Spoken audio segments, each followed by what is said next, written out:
In southern Iran, there is a village where people still live in solid rock. And 3,000 years ago, a child stepped onto a wet brick and left a footprint that outlasted every king who ever ruled that land. There is a lake so deep that for centuries people threw their treasures into it, and the water gave nothing back, ever.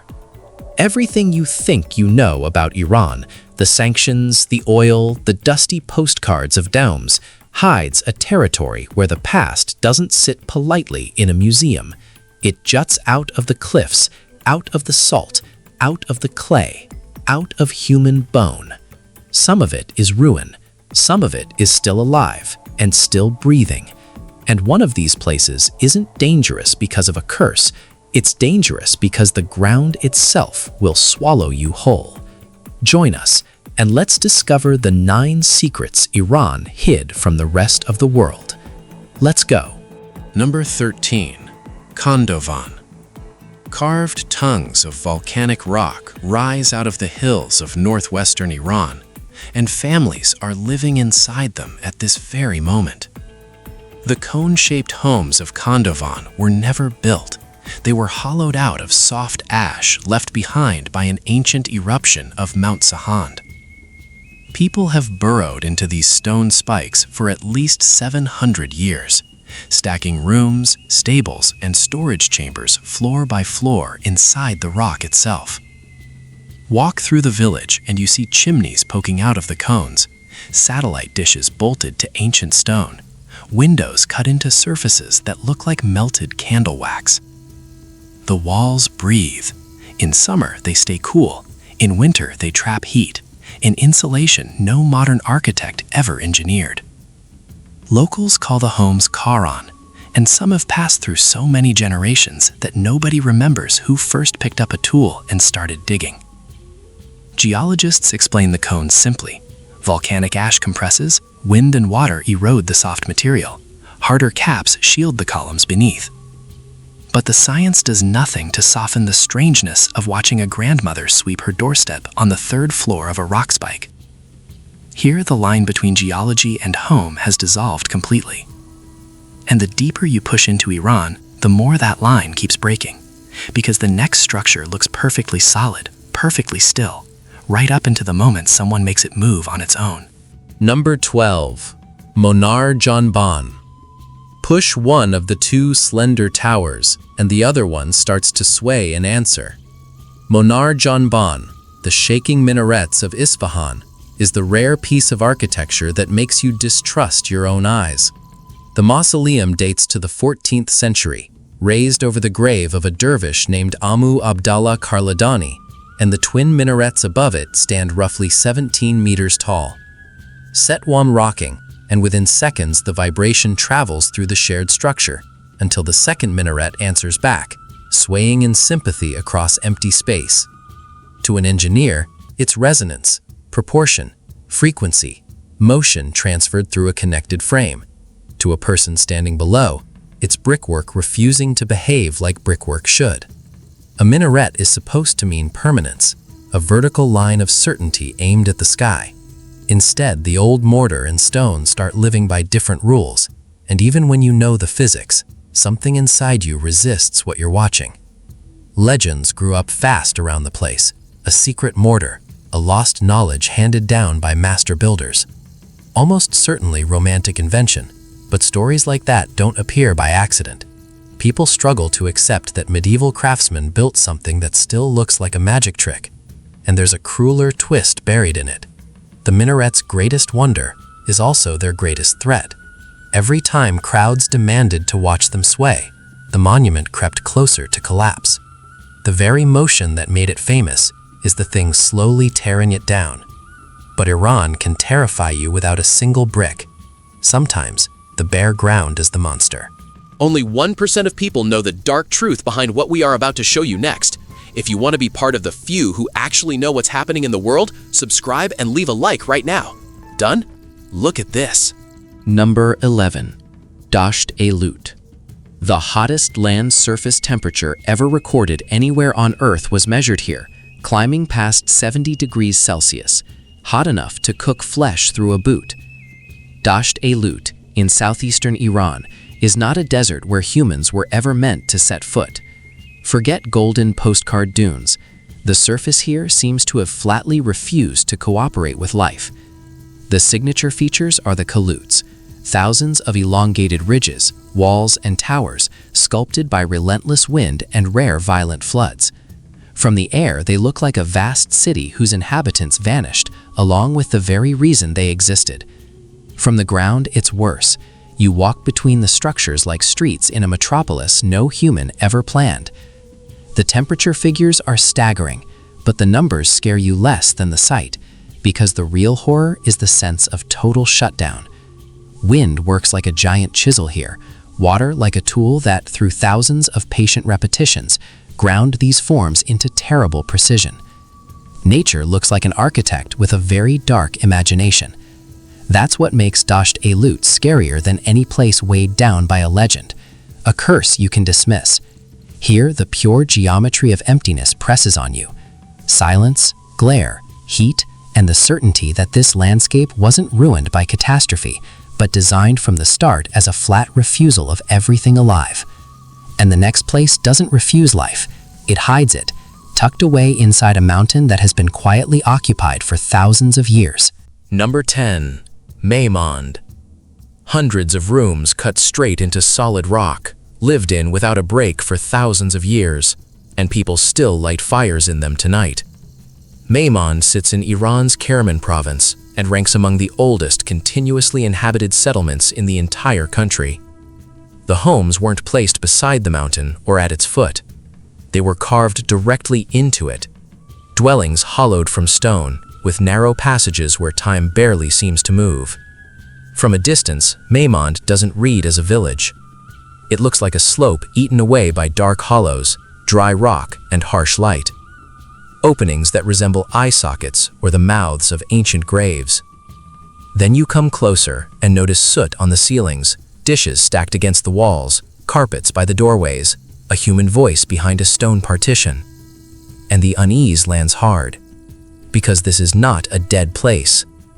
It is alive. The logic of Maymond is brutally simple. People didn't haul stone to build a house.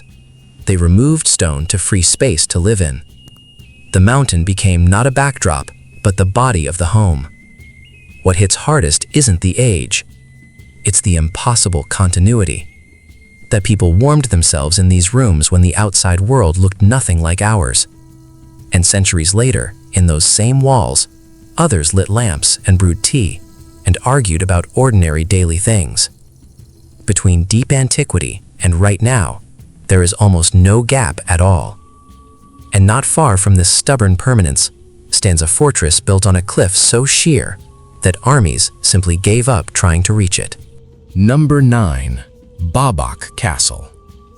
23 centuries ago, someone decided to build a fortress on a peak so high and so isolated that clouds drift below its walls, and the only way up is a single knife-edge path.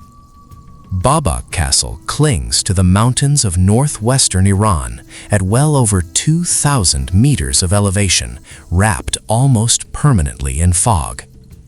It's named for Babak Khorramdin, the rebel commander who led a decades-long uprising against the Abbasid Caliphate in the 9th century and used these heights as his stronghold. To reach the gate, you climb a narrow corridor of rock, where a single defender could hold off an army, because the geography does the fighting for you. The walls rise straight out of the stone as if the mountain grew them. Below, the valleys vanish into white. Stand at the edge, and the scale rearranges your sense of what people were willing to do to stay unconquered. They didn't pick a defensible hill. They picked a place the rest of the world physically could not climb, and then they dared anyone to try. For years, the castle held. A thorn the most powerful empire of its age could not pull out. The fog that hides it today hid it from invaders then, swallowing the path, the towers, the whole fortress whenever it pleased. But hidden in the deserts to the south is a place where being hidden isn't protection at all. It's a slow death sentence written into the sand. Number 8. Reggae Jinn. The name translates to the sands of the Jinn, and the locals who refuse to enter have far better reasons than superstition. Reggae Jinn is one of those deserts where the legend doesn't replace the physics, it grows straight out of it. At first, the terrain looks harmless: sand, salt flats, a flat, distant horizon. Then the ground begins to betray you. Where the surface looks solid, a thin, brittle crust can hide thick, sucking salt mud underneath. Vehicles sink to the axle. Routes dissolve. Space that reads empty and straight on a map turns into a field of traps. For exactly this reason, Reggae Jinn was long treated as a zone even seasoned travelers were in no hurry to cross, a place that punishes courage and rewards only precision. One wrong turn, one extra loop, one miscalculation of your water supply, and the desert flips an expedition from discovery into a raw fight for survival. As if the physical danger weren't enough, the place comes wrapped in accounts of strange sounds, sudden dread, and almost animal sense that something is wrong. Some of it traces to wind, heat, dehydration, and the acoustics of vast open space. But when you're stranded in a landscape with nothing to measure by eye and nothing to grab onto, the mind itself becomes a machine for manufacturing horror. That's why the stories of Jinn here don't sound ridiculous, they sound almost reasonable. When the earth can swallow your truck whole and the silence grows too thick to breathe, a person needs a word for the danger. And sometimes the danger doesn't wait for legend. Sometimes it arrives in 90 seconds and buries a living city. Number 7. Arg-a-Bomb. At dawn on December 26, 2003, an earthquake struck the city of Bam, and in a matter of seconds, an illusion that had stood for centuries collapsed into dust.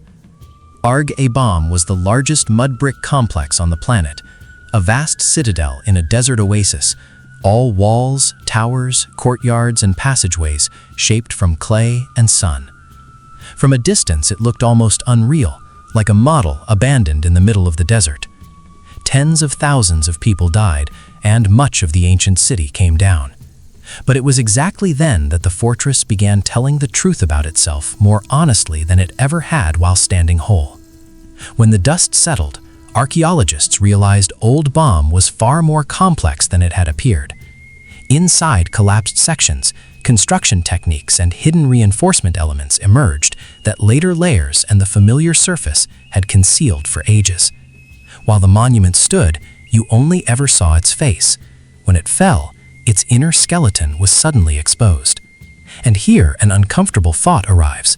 Sometimes we're certain we understand an ancient structure only because we've grown used to its surface.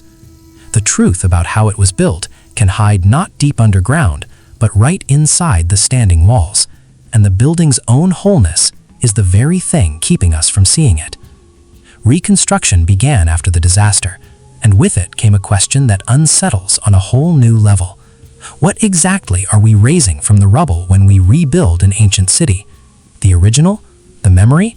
Or only our own idea of what the past should look like?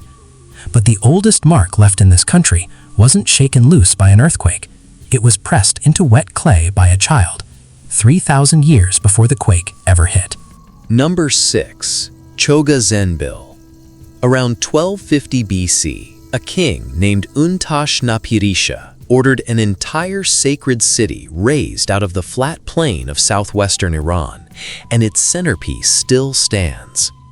Choga Zenbil is one of the only ziggurats surviving outside Mesopotamia, a stepped mountain of baked brick built by the Elamite civilization more than 3,000 years ago. Its base was enormous, and its original height reached roughly 50 meters. Picture a 15-story building assembled entirely by hand in punishing heat from nothing but clay, water, and the labor of thousands. The bricks still carry cuneiform inscriptions, royal names pressed into clay that outlasted wars, floods, and centuries of rain. But the most haunting mark here isn't royal at all. It's the footprint of a child, pressed by accident into a brick before it dried and became part of a temple to the gods. One small bare foot, one careless second, and then 3,000 years of silence stacked on top of it. In that instant, the whole monument shrinks to human size. A construction site, dust, shouting workers, and a kid wandering through it who couldn't have cared less about the sacred machine rising around them. A king's tower you admire from a respectful distance. A child's footprint disarms you completely. It's proof that behind every towering ancient structure stood ordinary, exhausted, living people with their own children underfoot. And not far away, carved high into a cliff face, the dead kings of Persia made absolutely certain they would never share the same level as anyone living. Naqsh Rostam.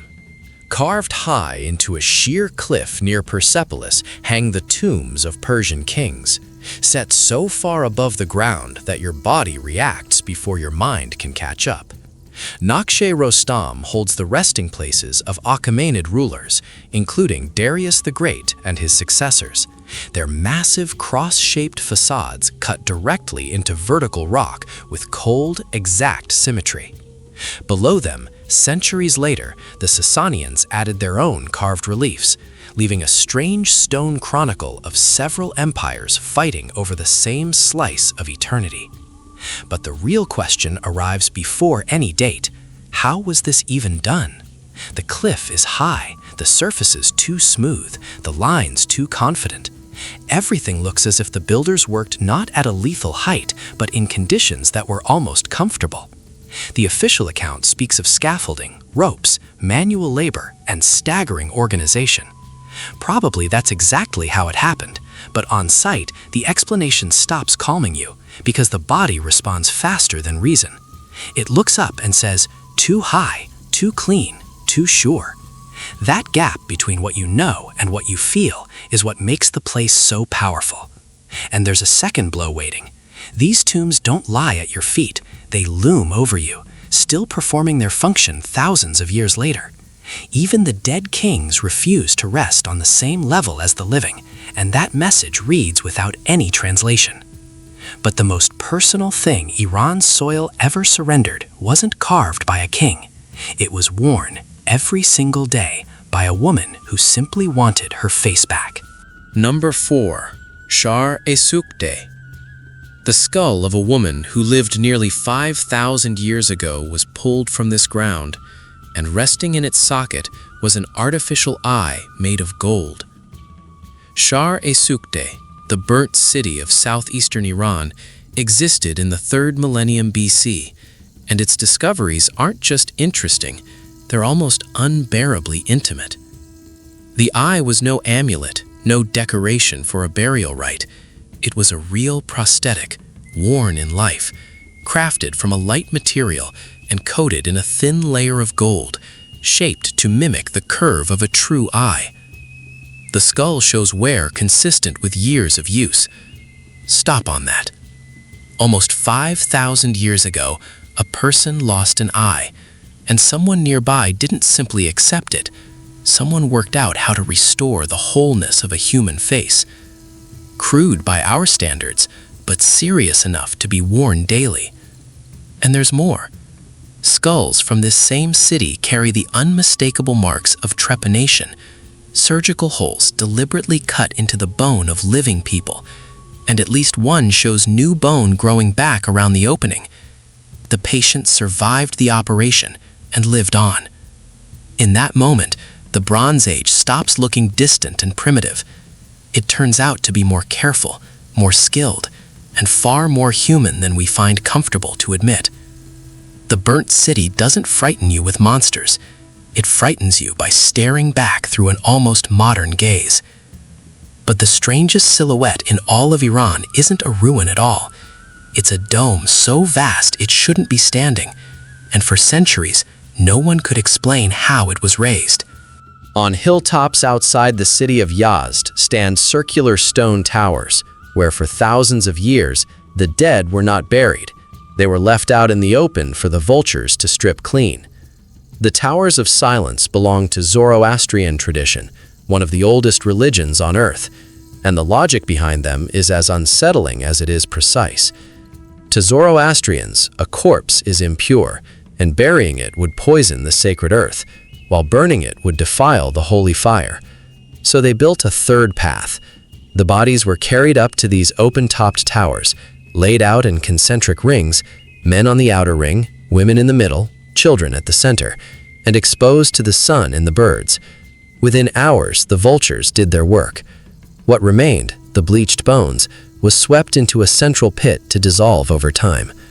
Stand at the base of one of these towers today, and the silence is total. The stones scorched, the rings still faintly visible.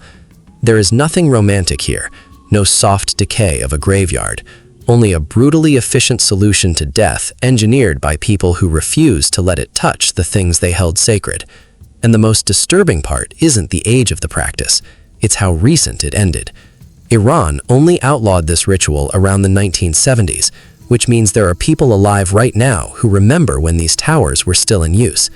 But the next silhouette on the horizon traded death for something almost as impossible, a dome that has hung over empty air for 700 years and simply refuses to fall. A dome of brick, the size of a cathedral, has been floating over the plains of northwestern Iran for more than 700 years, and for most of that time, engineers couldn't fully explain why it hadn't fallen. The Dome of Sultaniya is one of the largest brick domes ever constructed, rising roughly 50 meters and spanning a void wide enough to swallow a modern building whole. It was finished in the early 14th century as the mausoleum of the Mongol ruler Ojaitu, and it predates the famous Dome of Florence by a full century, meaning builders here solved a problem European masters wouldn't crack until generations later. The genius is hidden in the structure, a double shell design, an inner dome and an outer dome working together, distributing the colossal weight in a way that let it survive earthquakes that flattened sturdier-looking buildings around it. Stand beneath it, and the scale stops making sense. All that mass, all those tons of fired clay, held up over empty air by nothing but geometry and the nerve of people who had no computers, no steel, no modern math. The turquoise tilework that once sheathed it has mostly peeled away, leaving the raw skeleton exposed. And somehow that makes it more imposing, not less, a structure caught in the act of defying gravity. But the final stop strips away the brick, the carving, the engineering, and leaves only dark water, and a depth that has refused to give up its secrets for thousands of years. Takht-e-Suleiman.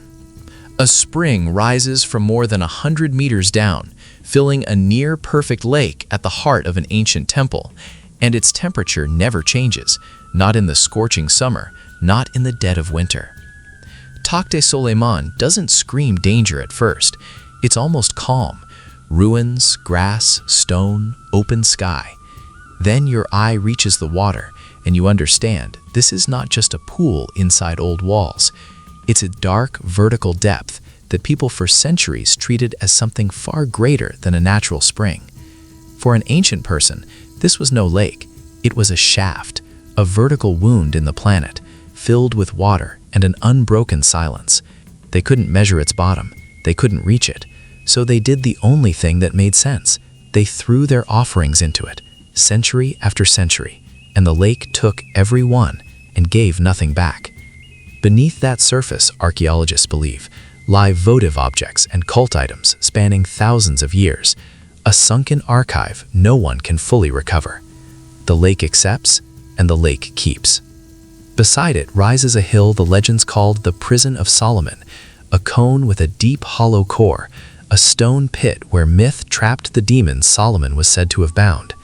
A bottomless lake that swallows gifts on one side, a hollow mountain shaped like a cage on the other.